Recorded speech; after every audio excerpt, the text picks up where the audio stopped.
Assalamualaikum warahmatullahi wabarakatuh.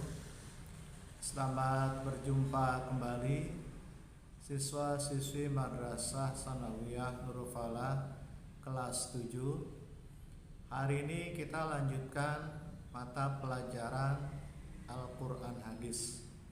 Kita mulai dengan membaca doa bersama. Bismillahirrahmanirrahim. Rabbi zidni ilma warzuqni fahma wahdini siratan mustaqima. Amin. Hari ini Al-Quran hadisnya kita melanjutkan halaman 15 ya. Dibuka bukunya halaman 15. Materi ini masih berhubungan dengan bagaimana cara-cara memfungsikan Al-Quran dan hadis ya dalam kehidupan sehari-hari ya. Masih membahas bagaimana cara memfungsikan Al-Quran. Sekarang halaman 15 poin yang C. Halaman 15 poin C.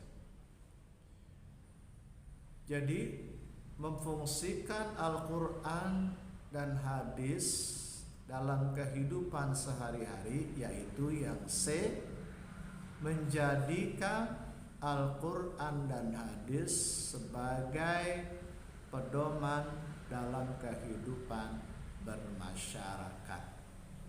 Saya ulangi, menjadikan Al-Quran dan hadis sebagai pedoman dalam kehidupan bermasyarakat.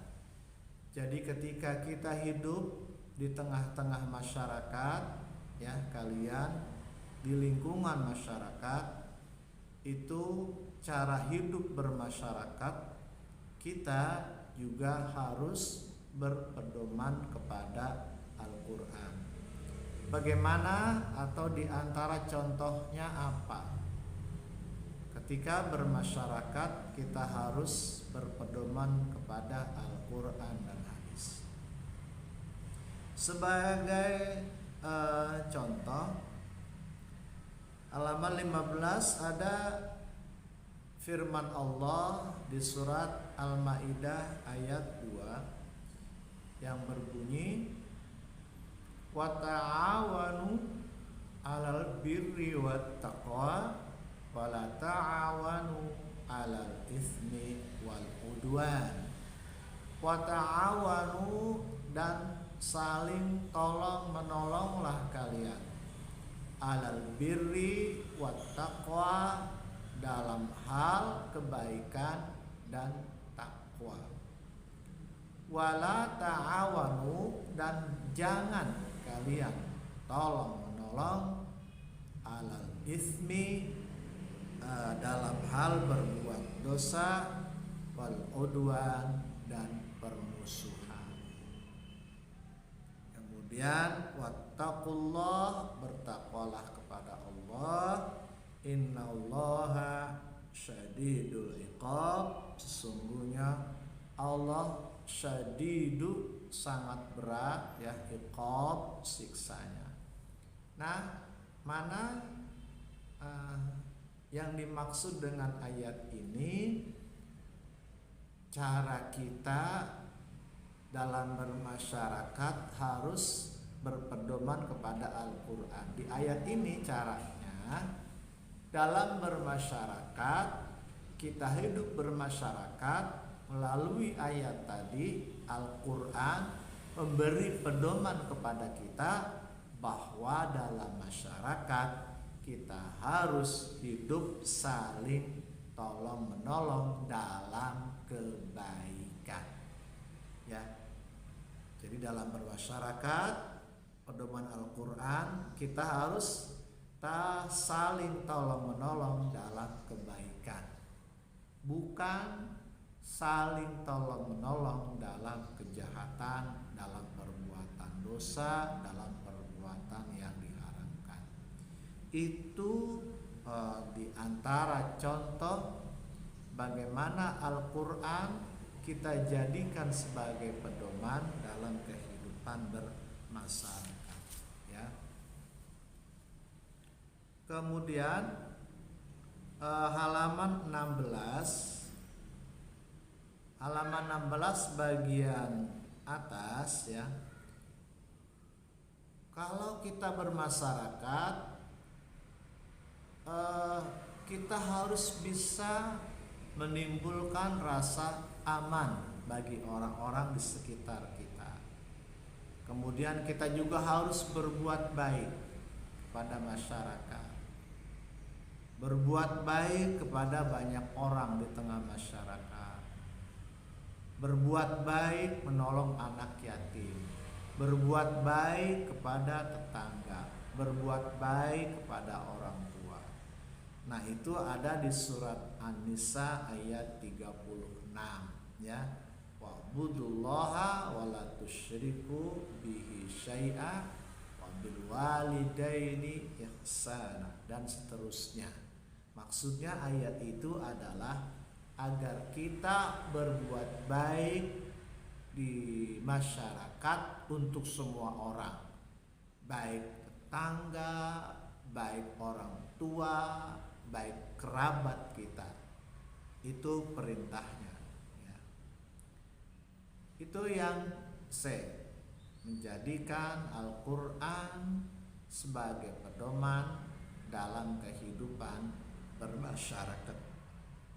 Sekarang halaman 16, poin yang D, cara-cara memfungsikan Al-Quran dan hadis dalam kehidupan sehari-hari. Berikutnya adalah D, menjadikan Al-Quran dan hadis sebagai pedoman dalam kehidupan berbangsa dan bernegara.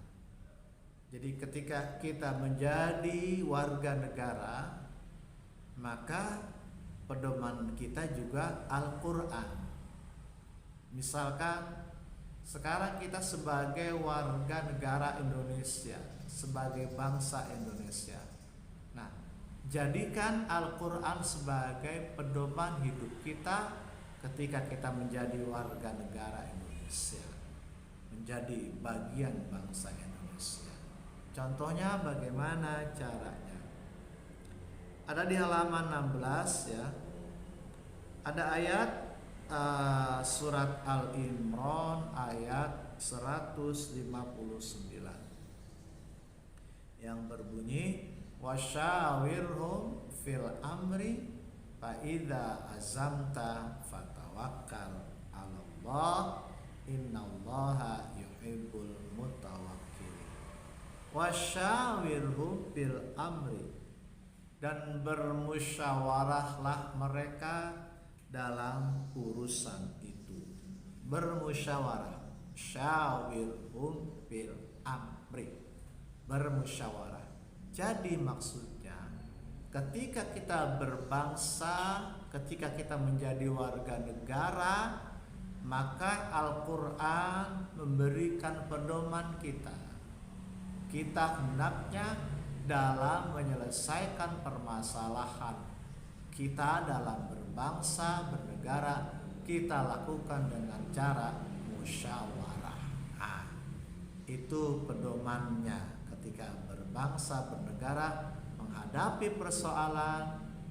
Al-Quran memberi pedoman kita untuk bermusyawarah dalam kehidupan bernegara. Ayatnya wasyawirhum fil amr. Sekarang halaman 17. Halaman 17,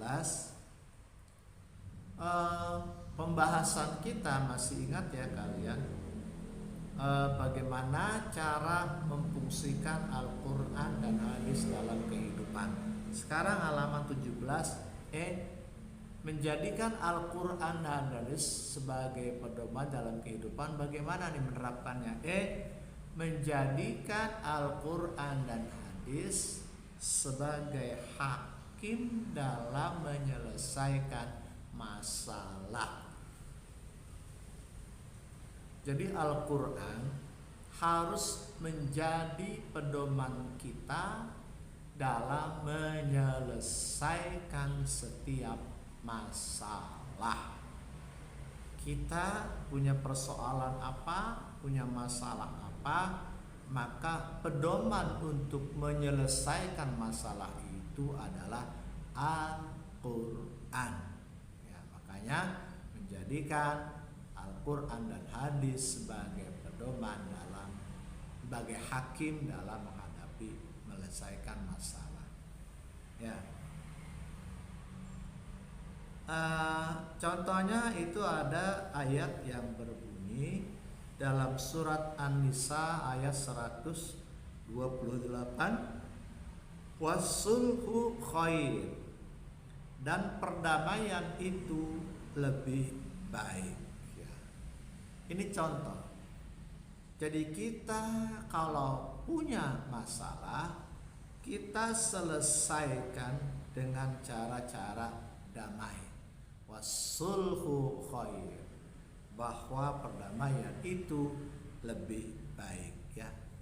Jadi menyelesaikan masalah apapun, ya, masalah apapun, baik masalah pribadi, masalah bertetangga, masalah bernegara, masalah ya bersahabat, di mana saja, maka diselesaikan secara damai. Wasulhu khair. Nah, ya, itu maksud menjadikan Al-Quran dan hadis sebagai hakim, karena Al-Quran itu menyuruh kita untuk menyelesaikannya secara damai. Kemudian masih halaman 17. Halaman 17, Al-Quran yang paling bawah, surat Al-Hujurat ayat 10. Innamal mu'minuna ikhwatun fa aslihu baina akhwaikum wattaqullaha la'allakum turhamun. Jadi orang-orang beriman itu bersaudara, maka orang-orang beriman itu bersaudara, maka damaikan antara saudara kamu. Kemudian wattaqullah, bertakwalah kepada Allah, la'allakum turhamun, agar kamu mendapat rahmat, ya. Jadi persoalan apapun kita jadikan Al-Quran sebagai pedoman untuk menyelesaikannya.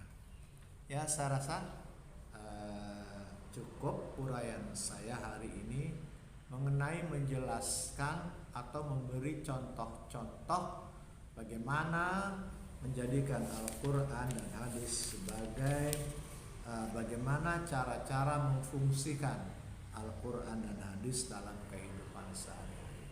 Ya, sampai ketemu lagi pada pertemuan selanjutnya.